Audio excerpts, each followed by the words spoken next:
आज श्री स्वामी समर्थ महाराजांचा प्रकट दिन आहे. चैत्र शुद्ध द्वितीया भक्तांसाठी अत्यंत पवित्र दिवस आहे. स्वामी समर्थ महाराज दत्तगुरूंचे अवतार मानले जातात, जे श्रीशैलम जवळील कर्दळी वनातून प्रकट झाले. भक्तांच्या कल्याणासाठी ते मंगळवेढ्याहून अक्कलकोटला आले. इसवी सन 1856 चैत्र शुद्ध द्वितीया याच दिवशी त्यांनी अक्कलकोटमध्ये पदार्पण केले. अक्कलकोटमध्ये आल्यावर स्वामींनी प्रथम खंडोबाच्या मंदिरात 3 दिवस मुक्काम केला आणि आपल्या दिव्य रूपाचे दर्शन दिले. यानंतर ते चोळप्पा या भक्ताच्या घरी राहू लागले आणि अक्कलकोट हेच त्यांचे कायमचे स्थान बनले.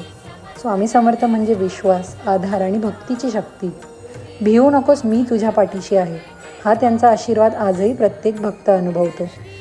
म्हणूनच आजचा हा पवित्र दिवस आपण भक्तिभावाने साजरा करूया आणि मनापासून म्हणूया, अनंत कोटी ब्रह्मांड नायक राजाधिराज योगीराज परब्रह्म श्री स्वामी समर्थ महाराज की जय.